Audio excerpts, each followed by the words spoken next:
ករណីជនណៃដល់បានសម្លាប់បងស្រីបង្កើតនិងក្មួយបង្កើតយ៉ាងសាហាវឃោរឃៅព័ត៌មាននៅខេត្តតាកែវនៃកិច្ចកម្មប្អូនប្រុសកាប់សម្លាប់បងស្រីនិងក្មួយបង្កើតយ៉ាងសាហាវឃោរឃៅនៅខេត្តតាកែវមានការភ្ញាក់ផ្អើលយ៉ាងខ្លាំងដល់ប្រជាពលរដ្ឋនិងសមាជិកកាលពីយប់ថ្ងៃ17ខែកុម្ភៈឆ្នាំ2026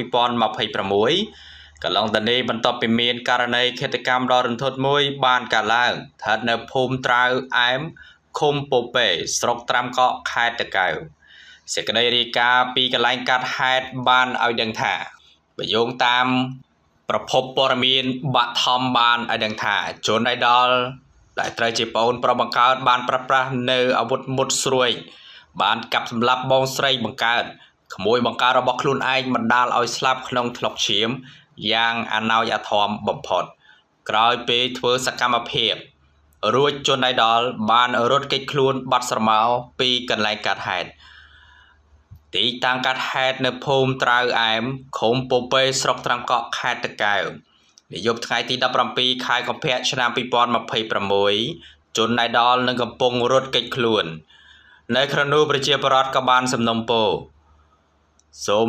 ឲ្យអាជ្ញាធរជួយសហការនឹងតាមដានបើសិនបើឃើញភិនភាឬដឹងពីតម្រុយនៃទីតាំងជនអៃដលកំពុងធ្វើការលាក់ខ្លួនសូមប្រញាប់រាយការណ៍ជូនសមត្ថកិច្ចដែលនៅជិតបំផុតជាបន្ទាន់ដើម្បីនាំខ្លួនមកផ្ដន់ទោសតាមផ្លូវច្បាប់បាទចឹងករណីដែលសម្លាប់បាទបងស្រីនិងក្មួយបង្កើតបាទមិនដឹងថារឿងអ្វីទេបាទរហូតដល់សម្លាប់បាទបងស្រីរបស់ខ្លួនឯងហើយនឹងក្មួយដែលមើលទៅគឺអណោចធមខ្លាំងមែនតើហើយព័ត៌មាននេះគឺនៅខេត្តតាកែវកាលពីយប់ថ្ងៃទី17ខែកុម្ភៈឆ្នាំ2026នេះផងដែរបាទរងចាំទស្សនានៅព័ត៌មានអាប់ដេតពី Channel របស់យើងខ្ញុំគណៈបេក្ខក្រសួងអប់រំរៀបចំសាលារៀនបណ្ដោះអាសន្ននៅជំរំក្នុងខេត្តបន្ទាយមានជ័យដើម្បីធ្វើការសម្រួលដល់ដំណើរការរៀននិងបង្រៀនរបស់សិស្សនិងគ្រូបង្រៀនក្រសួងអប់រំយុវជននិងកីឡារៀបចំសាលារៀននិងការសាងសង់កន្លែងប្រើប្រាស់ជាបណ្ដោះអាសន្ននៅជំរំក្នុងខេត្តបន្ទាយមានជ័យដើម្បីសម្រួលដល់ដំណើរការរៀននិងបង្រៀនអំឡុងពេលសាងសង់អគារសិក្សាស្តង់ដារនិងរឹងមាំនៅក្នុងកិច្ចប្រជុំស្តីពីការរៀបចំសាលារៀននៅជំរំក្នុងខេត្តបន្ទាយមានជ័យកាលពីថ្ងៃទី18ខែកុម្ភៈនេះនៅទីស្តីការក្រសួងលោកបណ្ឌិតសភាចាហងជួនរិនឧបនាយករដ្ឋមន្ត្រីជារដ្ឋមន្ត្រីក្រសួងអប់រំយុវជននិងកីឡាបានណែនាំឲ្យរៀបចំបង្កើតគណៈកម្មាធិការក្រុមការងារចំពោះកិច្ចដើម្បីជំរុញការងារនេះដោយរក្សារចនាសម្ព័ន្ធសាលារៀនគោលដៅនៅដដែលត្រូវបន្តយកចិត្តទុកដាក់លើកទឹកចិត្តនាយកាសាលានិងលោកគ្រូអ្នកគ្រូនៅតាមតំបន់ដែលរងផលប៉ះពាល់ដោយគូបញ្ជាក់ពីភាពចាំបាច់ក្នុងការបន្តការតាមដានសភាពការបច្ចុប្បន្ននៅតាមតំបន់ព្រំដែននិងបន្តពង្រឹងកិច្ចសហការគ្នាឲ្យបានល្អប្រសើរពាក់ព័ន្ធនឹងការផ្លាស់ប្ដូរទីតាំងនិងសាងសង់សាលារៀនឧបនាយករដ្ឋមន្ត្រីបានស្នើឲ្យក្រុមការងារជំនាញធ្វើការសិក្សាឲ្យបានច្បាស់លាស់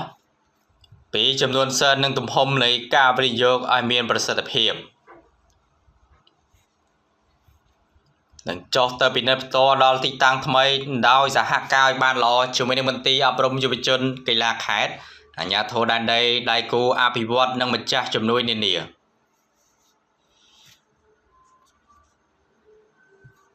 ដែលបានចូលរួមចំណែកក្នុងគម្រោងជួសជុលនិងការសាងសង់សាលារៀនដែលខូចខាតឡើងវិញសង្គ្រាមឈ្លានពានពីសតាយោធាថៃមកលើដែនដីប្រទេសកម្ពុជាបណ្ដាលឲ្យសាលារៀនចំនួន26សាលារៀនបានរងការខូចខាតគិតមកដល់ពេលនេះមានសាលារៀនខេត្តបន្ទាយមានជ័យចំនួន5បន្តផ្អាកនៅឡើយគូបញ្ជាក់បដិថាឆ្លើយតបនឹងស្ថានភាពបច្ចុប្បន្ននៅតាមតំបន់ព្រំដែនជាមួយនឹងប្រទេសថៃក្រសួងអប់រំយុវជននិងកីឡារៀបចំផែនការស្ដារសាលារៀនឡើងវិញដែលបានបែងចែកជាតំបន់នៅតាមមានការហុំព័ទ្ធដោយយោធាថៃជាតំបន់ក្រហមនិងតំបន់ផ្សេងៗទៀតដែលអាចចាប់ផ្ដើមចូលរៀនរៀបចំនិងស្ដារឡើងវិញបានជាបណ្ដាដើម្បីធានាបានថាការអប់រំនៅតែបន្តជាពិសេសក្រសួងមានបំណងយកឱកាសនេះដើម្បីអភិវឌ្ឍសាលារៀននៅតាមតំបន់ព្រំដែនឲ្យរឹងមាំនិងល្អប្រសើរសម្រាប់ប្រើប្រាស់យូរអង្វែង ស្របតាមផែនការយុទ្ធសាស្ត្រអភិភាពរបស់រាជរដ្ឋាភិបាលក្នុងការអភិវឌ្ឍធនធានមនុស្សឆ្ពោះទៅសម្រេចចក្ខុវិស័យកម្ពុជាឆ្នាំ2030គត់ដល់2050គត់រដ្ឋាភិបាលបន្តលើកលែងពន្ធសម្រាប់សហគ្រាសទេសចរនៅខេត្តសៀមរាបរាជរដ្ឋាភិបាលកម្ពុជាបានប្រកាសបន្តលើកលែងការបង់ពន្ធដល់សហគ្រាសក្នុងវិស័យទេសចររួមមានសន្តាគារផ្ទះសំណាក់ភោជនីយដ្ឋាននិងក្រុមហ៊ុនភ្នាក់ងារទេសចរស្ថិតនៅខេត្តសៀមរាបចាប់ពីខែមករារហូតដល់ដំណាច់ខែធ្នូឆ្នាំ2026ដើម្បីស្ដារវិស័យទេសចរឲ្យបានល្អប្រសើរឡើងវិញ